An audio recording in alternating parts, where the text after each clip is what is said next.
Okay, we're continuing to look at the Room ORM, Object Relational Mapper database system for Android. And now we're going to look at a code lab from Google called Room with a View. This is a lab where they'll walk us through how to set up a database using Room, and then how to connect that to a view model. So that's why it's called Room with a View here. It does cover some stuff that's we haven't covered yet in this class. It does a recycler viewer. It's a way of displaying a list in our layout, and also it's kind of complicated, and we'll get to that I think in the next unit. And then it also talks about creating another activity and using a second screen, and again we'll get that to that in 2 weeks. So some of this stuff we're going to kind of slightly skim over here, but let's get started with this. So to begin with, step one is just talking about again, they're going to use this recycle view. They're going to use the database they use is called SQLite. It's an SQL database. It doesn't implement everything in SQL, but most things. It's commonly used in mobile systems and things like that. And they talk a little bit about threading, and we'll talk about that. Again, they're talking about this list, this recycle view, and again, we're not going to go into too much detail here, but it's just a way of displaying a list here.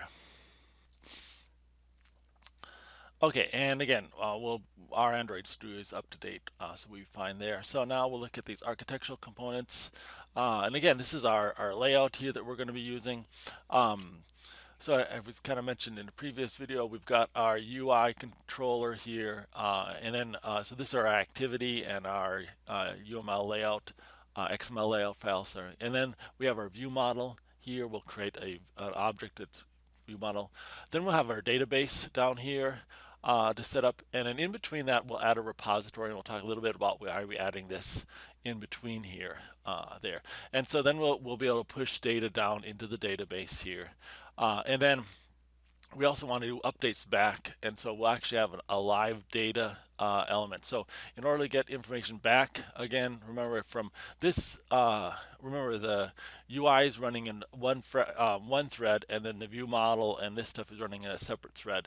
So while we can get information pretty easily into the view model from the activity, getting information back to the to this thread is a little challenging. We need to use these live data objects. We need to encapsulate things, and then so then our activity will have not a listener, an observer that'll watch for changes in the live data here. So that's the, now this is a generic model here, and then they go over this version, which is what we'll be using. We'll be creating a set of words. So here they just talk about an entity here, just a generic room database, a generic repository. But now we're going to be storing a set of words. So our entity will be, we'll create a little class for words here.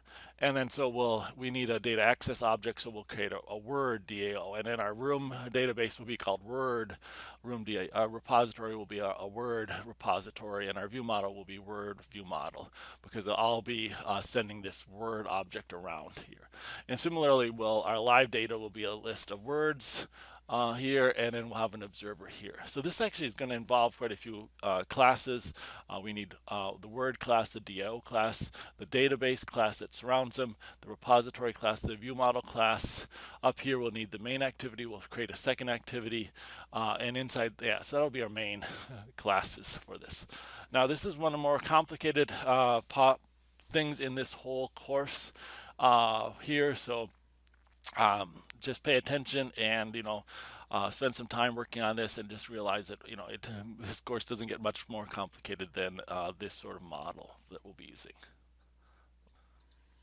Okay, then we're going to set up our app. So they want us to create an empty app activity and set it up. So we're going to run Android Studio. Okay, so in Android Studio we're going to create a new project here.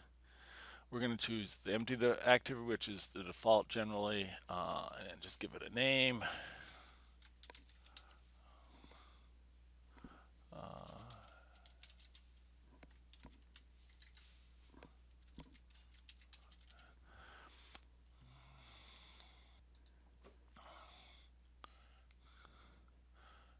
Okay, Um, so we've got a name there. We'll finish get this started.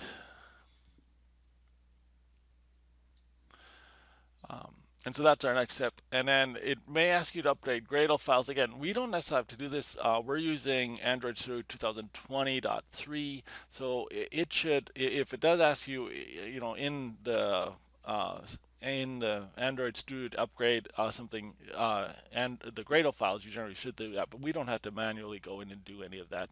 Same with dependencies.